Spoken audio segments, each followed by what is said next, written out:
Hey everybody, Father Scott Vanderveer here with the 6th installment in our series on Rediscover Jesus by Matthew Kelly.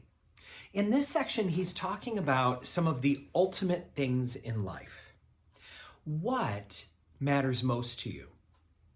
As a way to focus that question, he asks, if you were on hospice right now and you knew that every day was precious and that time was limited, what would matter most to you? That is a very valuable question for us to talk about with our small groups, with our friends. Maybe that's something worth journaling about. It's such an important way to focus ourselves. And what's interesting is that it's not outlandish at all.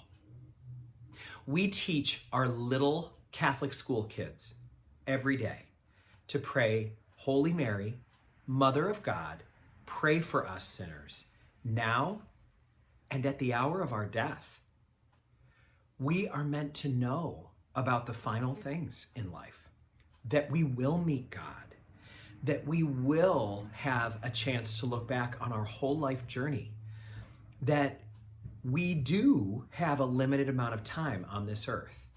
There is an expiration date on each of us, so to speak. A lot of us do not think about that very often.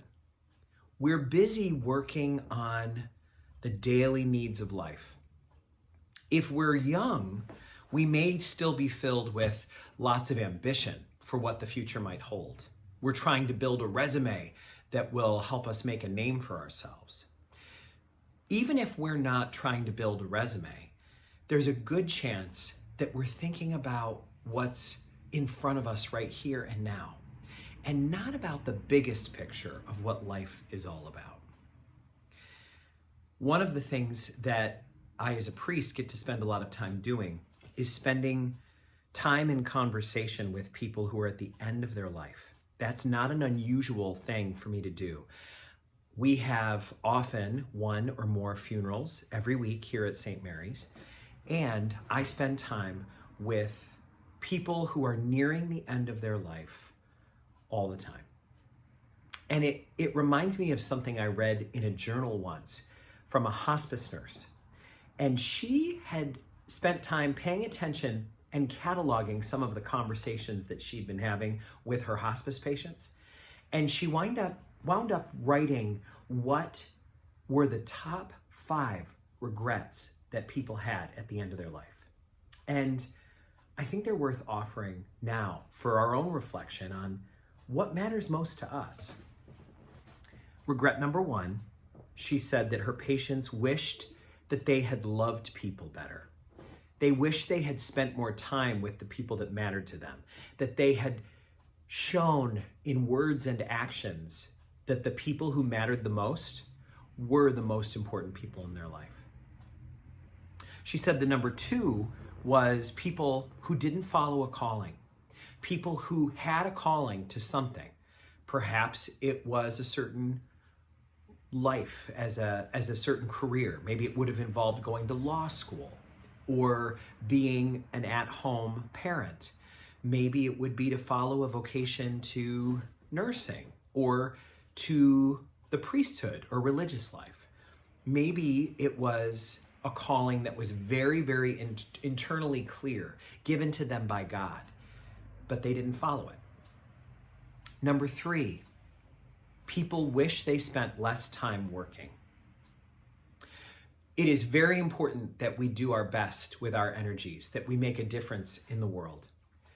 But it's also true that workaholism is a dead end, because our truest home is not here.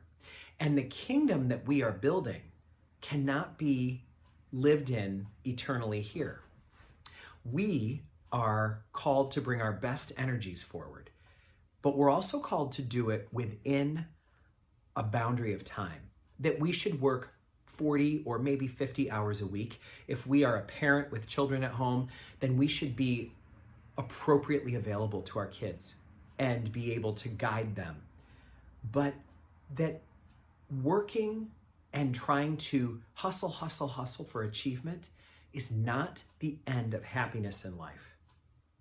So people are asked to consider their relationship with productivity and output. Another one is that people said they wish they enjoyed life more. They would spend time complaining, oh, the winter, it's endless. When meanwhile, they were not paying attention to the beautiful days of icy branches and snow falling against a blue sky. They were ignoring that the long nights allow us to light candles and put on cozy flannel clothing. They were feeling frustrated by the line at the post office or the fact that the supermarket never has what you're looking for. But those are the things that don't really define what life is all about. They wish they had enjoyed life more, enjoyed the pleasure of having a vehicle and getting in it to go to the grocery store, being able to stand upright, being able to have such an array of choices in every aisle. The fourth thing that, or actually this is the final thing, the fifth and final thing that was on that list is fear of trying things. People regretted that they were afraid. And in our Christian life, that can take so many forms. Sometimes we're afraid to live the way Jesus outlined us to live. We're afraid to take up our cross and follow him, so to speak, because we don't fully trust. We can't relax into fully trusting that Jesus' way will not fail us. Risk-taking is an important part of living life. There's no way we can love. There's no way we can explore the world that we're in. There's no way that we can fully become who we're called to be. Back to that third one, there's no way that we can follow a calling in life if we're not willing to take a risk. So, what has this reflection done for you? What is it in your life that needs some more attention right now? In the words of Matthew Kelly, what would it look like for you to live your faith more wholeheartedly? If you're watching this video in the context of a small group, you may have your answer. You may indeed have a really clear sense of being drawn more deeply into your faith life. But it might be that whatever you're doing right now, you're feeling called into something a bit deeper. You're being called to be involved differently or more in church. You're feeling called to do something different with the amount of time that you have allotted, the 24 hours in a day or the hundreds of hours in a week. Maybe you're feeling called to do something bold and generous. Whatever it is, what would it look like to live your Christianity at a more wholehearted level? That is a deep question for each one of us. We can't answer it for each other, but we certainly can strengthen each other by sharing the kind of answers that we're getting in our quiet of space and time. If we're allowing ourselves to sit with the questions, maybe that's even more important than having an answer that we can share. Just our willingness to sit with questions that have the power to change us just in hearing them and allowing them to ruminate inside of us.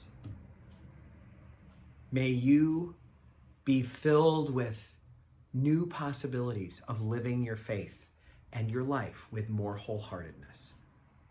May God bless you on this day that you're watching this and all those you love, now and forever.